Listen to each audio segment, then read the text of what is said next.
Students, आज की video में हम बुक नंबर सेकंड्स इंटीग्रल पढ़ेंगे कि इंटीग्रल्स क्या होता है। दो बुक्स है, फर्स्ट बुक में आप डिफरेंशिएट पढ़ चुके हैं, सेकंड बुक में आप पढ़ेंगे इंटीग्रल। अब इंटीग्रल के लिए आपको एक तो फॉर्मूले चाहिए, यानी एंटी डेरिवेटिव्स। इंटीग्रल का मीनिंग क्या है कि जो इंटीग्रेशन का उल्टा होता है, सॉरी जो डिफरेंशिएट का उल्टा होता है वो इंटीग्रल कहलाता है। ठीक है, तो डेरिवेटिव्स फर्स्ट बुक आपकी कंप्लीट हो चुकी है और फर्स्ट बुक में जो हमने पढ़ा यानी जो फॉर्मूले हमने पढ़े उसको मैं यहाँ पे करते हुए इंटीग्रेशन के फॉर्मूले भी, तो इस वीडियो में मैं अधिकतर मोस्टली पहले सारे आपको फॉर्मूले बताऊंगी। तो जैसे फर्स्ट फॉर्मूला है डिफरेंशिएट ऑफ करते हैं आप x की पावर n, तो आप लिखते हैं n। ठीक है, इसका लिखते हैं n x की n माइनस 1, ये आपका डिफरेंशिएट है। मगर यदि मैं कहूं इंटीग्रेशन कीजिए, this is the sine of integration x की पावर n, तो जितना हमारे पास n होगा उस पर +1 जोड़ करके उतना ही आप नीचे भी लिखेंगे। ठीक है, फिर second differentiate of x, this equal to 1 and integration of x this equal to x square upon 2, यानी x की पावर, यहाँ पे मैं x लिख रही हूं तो 1 + 1 यानी 2 हो गया, 2/2 उतना ही आपका पावर में भी आ जा रहा है। ऐसी differentiate of sine x, this equal to cos x, integration of sine x, this equal to minus cos x। Fourth है डिफरेंशिएट ऑफ कॉस x, तो आप लिखते हैं माइनस साइन x और इंटीग्रेशन ऑफ कॉस x, साथ में इसके आगे आप dx भी लिखते जाइएगा, यहां पर मैं लिख रही हूं। ठीक है, integration of cos x this equal to only sine x। एक इसमें कांस्टेंट लगता है सभी, उसमें हम यहां पर एक कांस्टेंट सी यूज करेंगे। ओके, फिर differentiate of 10x this equal to होता है sec square x। Integration of 10x नहीं होता है, इसको हम बाद में पढ़ेंगे। यहां पर sec square x is equal to हो जाएगा आपका 10x + c। ठीक है, फिर आता है differentiate of cot x minus cosec square x, integration of cot x dx। यहां पर हम नहीं करते हैं, हम इसको वैसे इसके होते हैं फॉर्मूले मगर वो लॉग की फॉर्म में होते हैं, तो फिलहाल हम केवल यहाँ पे बिना लॉग की फॉर्म के आपको sec स्क्वायर x dx बराबर हो जाएगा माइनस cot x + c। फिर आते हैं नेक्स्ट में डिफरेंशिएट ऑफ sec x, तो आप लिखते हैं sec x 10x। यहां पर integration of sec x 10x dx बराबर कितना लिखेंगे sec x + c। ठीक है, इसी प्रकार से मैं नेक्स्ट फॉर्मूला में जाती हूं। नेक्स्ट फॉर्मूला है, अभी हम वहीं पे चल रहे हैं, इधर डेरिवेटिव्स है और उधर क्या है, डेरिवेटिव्स के बाद उधर की साइड क्या हो जाएगा इंटीग्रेशन। ओके, तो यहां पर हमने लिखा cot x differentiate of cot x minus, नहीं cot x का मैं लिख चुकी थी, इसका मैंने यहाँ पे शायद लिख दिया डिफरेंशिएट। cot x हो चुका है आपका, cosec x लिखेंगे, इसको यहाँ पे काट देती हूँ। Differentiate of cosec x is equal to minus cosec x और cot x। यहाँ पर जो इंटीग्रेशन था, इंटीग्रल कहते हैं जिसे, और ये है डेरिवेटिव्स या आप इसको डिफरेंशिएट भी कह सकते हैं। ओके, डेरिवेटिव्स या डिफरेंशिएट, तो यहाँ पर cosec x cot x integration of dx is equal to minus cosec x और प्लस c। ओके, फिर आते हैं हम इनवर्स वाले फंक्शन में। Sine inverse x is equal to differentiate में 1/√, 1 माइनस एक्स स्क्वायर, ठीक है। तो यहाँ पे 1 upon under root 1 minus x square is equal to sine inverse x और plus c. Differentiate of cos inverse x minus 1 upon under root 1 minus x square integrations में dx upon under root 1 minus x square is equal to minus cos inverse x, या minus चिन्ह आप इसमें ले लीजिए, बात एक ही है, ठीक है। Differentiate of tan inverse x is equal to 1 upon 1 plus x square, यहाँ पे integration of 1 plus 1 dx is equal to tan inverse x plus c. इसी प्रकार डिफरेंशिएट ऑफ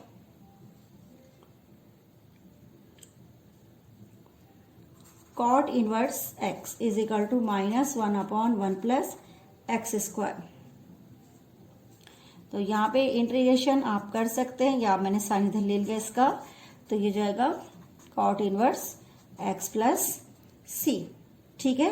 फिर इसी प्रकार से डिफरेंशिएट ऑफ e की power x is equal to e की पावर x, और इंटीग्रेशन ऑफ e की पावर x से dx is equal to e की power x plus C, same रहता है, ठीक है। Differentiate of log x is equal to 1 upon x, और 1 upon x dx is equal to होता है आपका कितना, log x plus C, okay. तो इस प्रकार से डिफरेंशिएट इंटीग्रेशंस के ये फॉर्मूले हैं। एक दो फॉर्मूले और बचे हुए हैं, मैं उनको भी आपको समझाती हूँ कि किस प्रकार से आप करेंगे। तो आपने यहाँ पे लिखा डिफरेंशिएट ऑफ ए की power x is equal to, ये हो जाएगा ए की power x log a base a, ठीक है। सॉरी, इंटीग्रेशन, हाँ ये हो गया। तो आपने लिखा ए की power x differentiate of a की power x log a base a, ठीक है। अगर इसका इंटीग्रेशन करना होगा, इंटीग्रेशन ऑफ ए की पावर एक्स dx तो इज इक्वल टू हो जाएगा ए की पावर एक्स log ए और बेस ए और प्लस सी, ठीक है। तो ये यहाँ पे आपके पास क्वेश्चंस हैं जिनको कि आप इस तरीके से फॉर्मूले को करेंगे। एक दो फॉर्मूला और हो सकता है इनवर्स वाले अगर छूट गए हो, हाँ, जैसे differentiate of sec inverse x is equal to है 1 upon x under root x square minus 1, और integration of 1 upon x under root x square minus 1 dx is equal to sec inverse x plus C, okay. ये है, तो mostly सारे फॉर्मूले मेरे हिसाब से कंप्लीटेड हो गए हैं। तो इन फॉर्मूलों को आप अच्छी तरीके से याद करेंगे और उसके बाद आप इसमें इंटीग्रेशन एक्सरसाइज करना स्टार्ट करेंगे। तो मैंने यहाँ पे आपको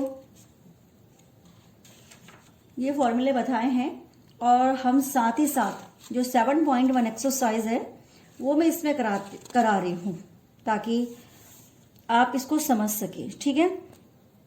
तो एक्सरसाइज हमारे पास कौन सी है, फर्स्ट स्टार्टिंग है। थोड़ा सा आपको डिफरेंशिएट इंटीग्रेशन की कंपैरिजंस में कठिन लगेगा, मगर अगर आपको फॉर्मूले याद हैं तो वो बहुत इजीली हो जाते हैं, उनको कोई ज़्यादा लंबा चौड़ा उसमें वर्क नहीं है।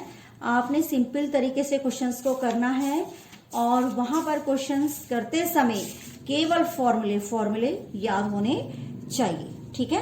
तो फॉर्मूले याद होंगे तो आप बहुत बेटर तरीके से इसको कर सकते हैं। तो यहाँ पर मैं आपको सबसे पहले 7.1 एक्सरसाइज करा रही हूँ। यहीं पे मैं लिख रही हूँ एक्सरसाइज 7.1, और इसका फर्स्ट क्वेश्चन में आपके लिए लिखा है फाइंड एंटी डेरिवेटिव्स या integral of the following functions by the methods of inspection. Inspection method एक होता है जिससे हम हिंदी में कहते हैं इंस्पेक्शन, यानी निरीक्षण करना। इंस्पेक्शन मेथड्स इसको कहते हैं निरीक्षण विधि, ओके। तो निरीक्षण विधि का इस्तेमाल करके ही आप इस क्वेश्चन को करेंगे कि कैसे करना है। बहुत इजी है। जैसे फर्स्ट क्वेश्चन आपको दिया हुआ एक्सरसाइज का sin 2x, ठीक है। इसका प्रति अवकलज निकालना है। क्या बोलना है? प्रति अवकलज, यानी एंटी डेरिवेटिव्स, या आप कह सकते हैं इंटीग्रल। ओके, तो हम जानते हैं, इसको मैं उल्टे तरीके से कराऊंगी, अवकलज की हेल्प से कराऊंगी। ठीक है, तो लिखेंगे हम जानते हैं, हम क्या जानते हैं कि जो डिफरेंशिएट होता है वो साइन टू एक्स किसका होता है? हम जानते हैं कि जब हम कॉस टू एक्स का डिफरेंशिएट करते हैं तो वो कितना आता है? Sign two x. मगर जब मैं इसका दोबारा करती हूं तो टू भी आता है, साथ में आता है ना स्टूडेंट्स। तो अब ये डिफरेंशिएट मुझे उधर लेके जाना है। ठीक है, डिफरेंशिएट ऑफ, मगर आपको याद होगा इसमें एक माइनस साइन आता है डिफरेंशिएट करते समय, कि differentiate of cos two x is equal to minus. मगर देखो यहाँ माइनस नहीं है, तो नॉर्मली ये माइनस साइन मेरा इधर आएगा। मुझे यहाँ पे टू भी नहीं चाहिए, तो मैं इस टू को भी इधर लूंगी। तो देखो मैं कैसे लिखूंगी, मैंने लिखा डिफरेंशिएट, क्योंकि यहाँ पे एक्स्ट्रा आ रहा है, तो 1/2 cos two x is equal to sine two x. ये दो भी इधर आया और ये इसके साथ का cos 2x इसके ब्रैकेट्स के अंदर है, क्योंकि देखो आप करो cos 2x का sin 2x इंटू 2, उस 2 से 2 कटा, बाहर नहीं रखेंगे 2। ओके, तो ये ऐसा आया। अब देखिए ये वाला डिफरेंशिएट उधर जाके क्या बनेगा? इंटीग्रेशन। तो हमने लिखा -1/2 cos 2x is equal to integration of sin 2x।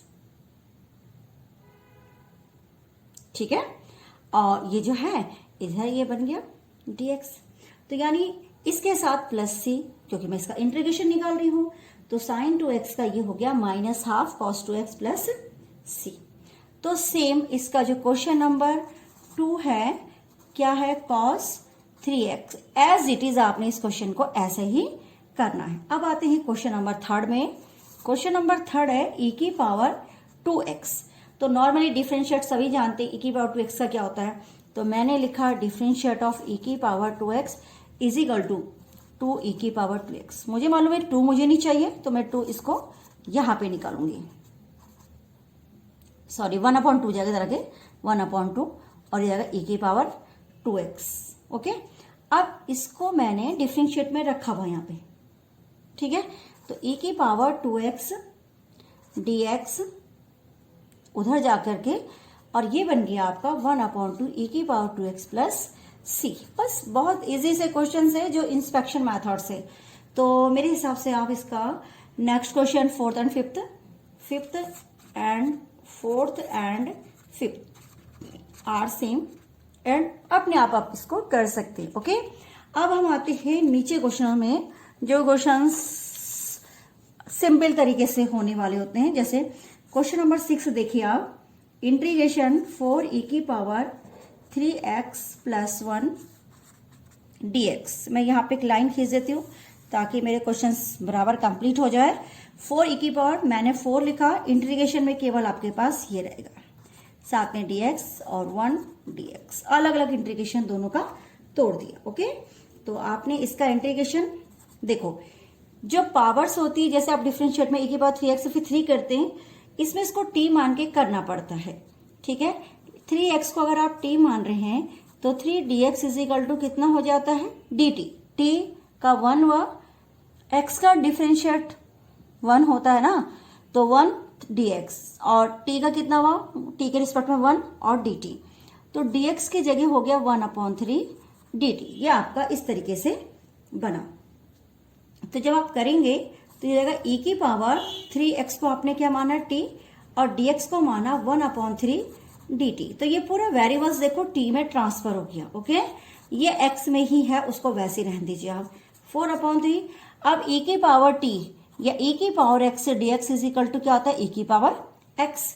तो आपने लिखा e⁻t, फिलहाल तो t लिखेंगे, e⁻t, और इसका हो गया 1 dx का x प्लस c।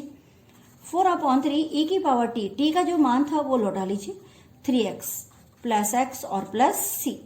तो स्टूडेंट्स दोबारा से फोकस कीजिए जिस चीज को मैं समझा रही हूं।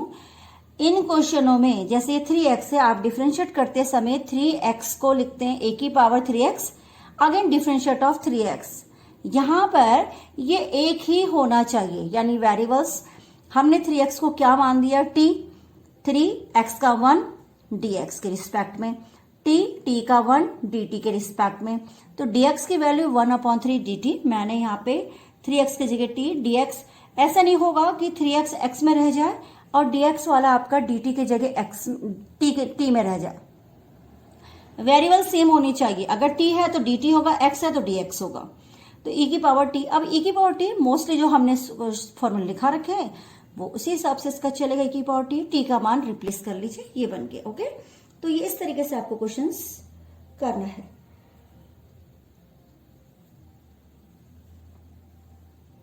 क्वेश्चन नंबर 7 देखिए, एक्स स्क्वायर dx। मैंने इसको अंदर इंटू किया पहले, आपकी मर्जी हो, आप भी ऐसे ही कीजिएगा, और इसको किया 1 और साथ में इंटीग्रेशन अलग अलग तोड़ थी। ओके, अब देखो x की पावर n से इसका इंटीग्रेशन करूंगी तो x की पावर 2 + 1 यानी x की पावर n, और इतना ही नीचे आएगा 2 + 1 यानी 3, तो x की पावर 3/3 माइनस x और प्लस c। बस 1 मिनट का काम है, जो छोटे छोटे से इंटीग्रेशन है, इसलिए 7.1 एक्सरसाइज कंप्लीट कराने के बारे में सोचा कि ज्यादा वो कठिन नहीं है। ओके, तो इसमें 8, 9, क्वेश्चन नंबर 10 में आते हैं हम। क्वेश्चन नंबर 10 देखिए, इंटीग्रेशन √x -1 / √x का होल स्क्वायर और dx। ओके, तो सबसे पहले इसका होल स्क्वायर खोलूंगी, a² यानी x प्लस b² ये, फिर उसके बाद 2ab - 2 और dx इंटीग्रेशन ये।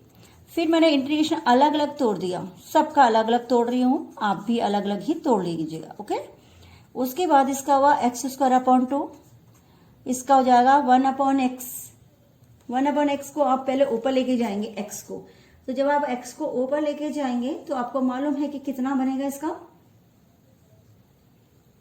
भाई पहले वाला x हुआ तो x का x² / 2, फिर इसका हो जाएगा 2x। अच्छा हाँ, 1/x का फॉर्मूला मैंने आपको लिखा रखा है, आपको कोई टेंशन नहीं है, ये है। ओके, log x से। तो क्वेश्चन नंबर ये इस तरीके से आप करेंगे। ओके, क्वेश्चन नंबर 12 देखिए, जो एक जैसे उनको मैं नहीं करा रही हूं ताकि स्टूडेंट्स थोड़ा सा अपने आप भी वर्क करेगा तो उसकी समझ में आ जाएगा। अलग अलग तोड़ लीजिए, साथ में मैंने उसको वो भी दे दिया। कांस्टेंट वैल्यू को मैं हर समय बाहर निकाल के रखती हूँ, आप भी निकाल के रखिएगा उसे।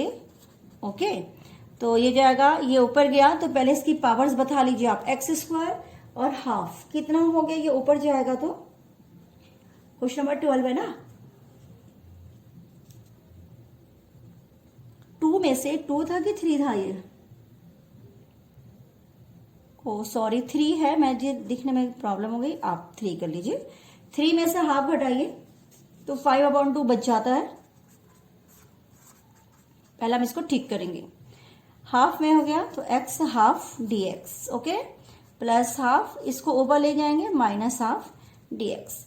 x 5/2 का जब आप इंटीग्रेशन के +1 जोड़ेंगे उतना ही आप नीचे, तो जब +1 जोड़ते हैं तो ये 7/2 आ जाता है, आता है ना, x 7/2 और 7/2 प्लस 3 x +1 यानी कितना हो गया 3/2 और 3/2 प्लस 4, इसमें प्लस हाफ जोड़ दीजिए तो जाएगा x हाफ और हाफ और प्लस का कितना हो गया c। अब आप इससे करेक्शन करके लिख सकते हैं, यानी एक बार रीअरेंज करेंगे तो 2/7 हो जाएगा।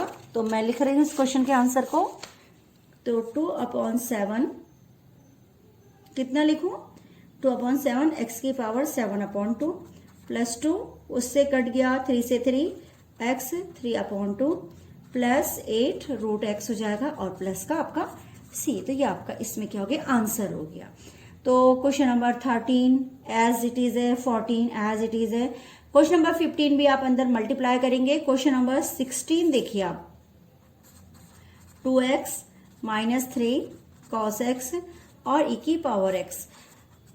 अगर स्टूडेंट्स टीचर के साथ साथ चल रहा है, जैसे पढ़ा है मैंने एक्सरसाइज ये कंप्लीट कर रही हूं, अगर आप ऐसे ही वर्क करें तो बहुत कठिन नहीं है, इजीली आप इसको फोकस कर सकते हैं। ओके, तो 2 ये हो गया x²/2, 3 cos x का कितना होता है sin x और e की पावर x का e की पावर x और प्लस c। तो क्वेश्चन नंबर 16 भी कंप्लीट है। क्वेश्चन नंबर 17 बिल्कुल वैसे ही है जैसे इसको किया आपने। ओके, तो क्वेश्चन नंबर 18 में आ जाते हैं sec x plus tan x और dx। तो दिस इक्वल टू मैं इसको अंदर मल्टीप्लाई कर रही हूं और ये लिखेंगे sec x tan x dx। sec x का कितना है tan x और इसका होता है sec x और प्लस c। फॉर्मूले जितनी अच्छी आपकी कमांड होगी उतनी अच्छी तरीके से आप इंटीग्रेशन को कर पाएंगे। ठीक है, अब आते हैं क्वेश्चन नंबर 20 में। इसके बाद में मैं देख लूंगी कोई क्वेश्चन अगर कठिन हो तो उसको मैं फोकस दोबारा कर सकती हूँ। ठीक है, जो मैंने बीच में स्लिप किए हुए हैं क्वेश्चंस उनके बारे में बात कर रही हूँ। देखो 1 अपॉन कॉस स्क्वायर, आप सेक स्क्वायर लिख सकते हैं स्टूडेंट्स, लिख लिया मैंने ऐसे। -3 कॉस अपॉन कॉस, एक कट गया, 3 बाहर निकाला, 1 अपॉन कॉस को आप सेक एक्स लिख सकते हैं ना स्टूडेंट्स। तो ये है, इसके बाद सीधे हम ऊपर चले जाते हैं। यहाँ पे मैं इसका सॉल्यूशन कर रही हूँ। सेक स्क्वायर एक्स का इंटीग्रेशन कितना होता है, अगर मैंने आपको लिखा रखे हैं तो आपको पहले सबसे फर्स्ट वर्क यही करना है कि सारे इंटीग्रेशन आपको याद करने हैं। तो सेक स्क्वायर एक्स का होता है tan x। ठीक है, कितना होता है tan x। और उसके बाद का इंटीग्रेशन देख लीजिए आप। उसके बाद का इंटीग्रेशन सेक एक्स आ गया है। क्वेश्चंस उतारने में थोड़ा मेरे से मिस्टेक हो गई। ये साइन एक्स है। ओके, तो साइन अपॉन कॉस क्या कहलाता है tan x और 1 अपॉन कॉस सेक एक्स। तो tan x सेक एक्स का क्या होता है सेक एक्स और प्लस c। ये इसका क्या है आंसर। ओके, तो क्वेश्चंस बहुत इजी है। अगर किसी स्टूडेंट को कोई चीज समझ में नहीं आया, जैसे क्वेश्चन नंबर 13 है, मुझे लगता है स्टूडेंट को समझने में दिक्कत आएगी, तो मैं स्पेशली क्वेश्चन नंबर 13 को बीच में से काट के करा रही हूं। ठीक है, ये था इंटीग्रेशन। मेरे हिसाब से इसमें मुझे कॉमन लेना है एक्स स्क्वायर और ये बना x-1 और 1 कॉमन लिया x-1 अपॉन x-1 और साथ में dx। फिर अलग अलग फैक्टर किए तो यहाँ केवल एक्स स्क्वायर dx बचा और जब यहाँ किए तो 1 dx बचा। इसका किया तो x³ और इसका किया x प्लस c। तो ये इसका आंसर हो गया। तो अब आपके पास पूरा का पूरा जो एक्सरसाइज 7.1, तो स्टूडेंट्स इस एक्सरसाइज को आप बहुत अच्छी तरीके से कीजिएगा। इंटीग्रेशन स्टार्टिंग है, फॉर्मूले बहुत अच्छी तरीके से पढ़िएगा, आगे इंटीग्रेशन आपके लिए बहुत इजी हो जाएंगे।